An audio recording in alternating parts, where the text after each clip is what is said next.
Today is Friday, August 16th. What to know today about Israel banning 2 U.S. lawmakers from coming into the country and the reaction to it. And we'll tell you which island President Trump is reportedly thinking about buying. Then new warnings on cigarettes, what Amazon plans to do with all of its unsold items, and an iconic music festival turns 50. Welcome to The Newsworthy. All the day's news in less than 10 minutes. Fast, fair, fun, and on the go. I'm Erica Mandy. Thanks so much for being here. You ready? Let's do this. 2 members of Congress were not welcome in Israel, and they were turned away only hours after President Trump suggested Israel not let them into the country. We're talking about Representatives Ilhan Omar and Rashida Tlaib. They've both been critics of Israel over what they say is mistreatment of Palestinians. They've supported a boycott of the country.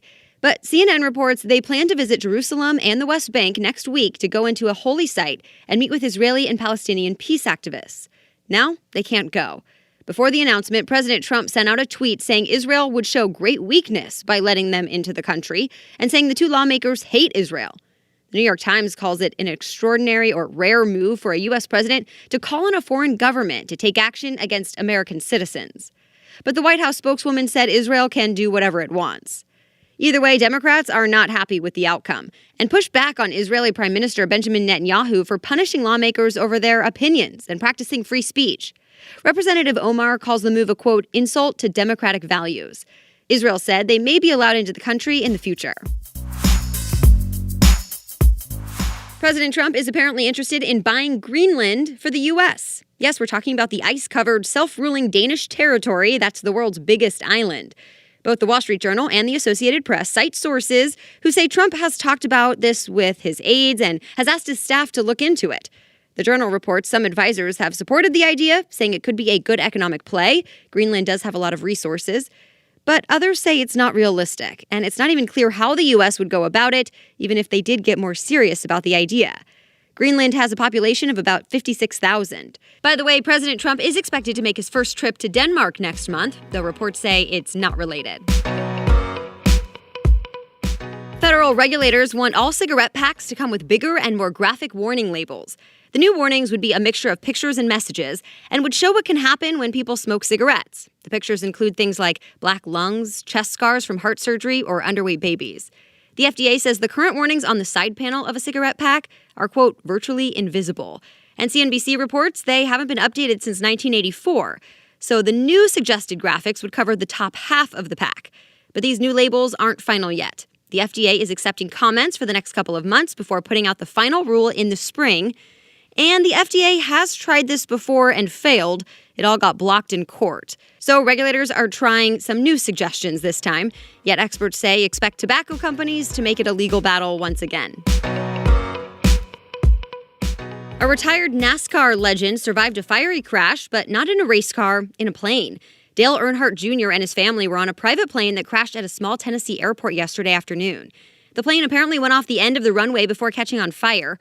NBC News reports no one was seriously hurt, though several people did go to the hospital. Federal investigators are now looking into how this happened. All right, more news ahead, but first let's take a quick break for our sponsor today, Blinkist. We're all busy people, right? It can be hard to find the time to sit down and read or learn more about something. Well, Blinkist just made it faster and easier to do just that. Blinkist is the only app that takes the best key takeaways from thousands of nonfiction books and breaks them down for you into just 15 minutes. From self-help to business to history, and the massive library is always growing. 8 million people are already using Blinkist, including me. I love learning new things, so Blinkist lets me fast-track my way to more information and self-improvement, and even gives me the choice to either read or listen. And when you sign up, I highly recommend checking out Factfulness. I read it on Blinkist, and it quickly explains how our world is actually doing better than you might think. Other great and popular books include Start With Why by Simon Sinek. And right now, for a limited time, Blinkist has a special offer just for our audience. Go to Blinkist.com/news to start your free 7-day trial. That's Blinkist, spelled Blinkist, Blinkist.com/news to start your free 7-day trial. Blinkist.com/news. Now back to the news. Google is debuting a new feature that lets you remind family members about something without actually talking to them.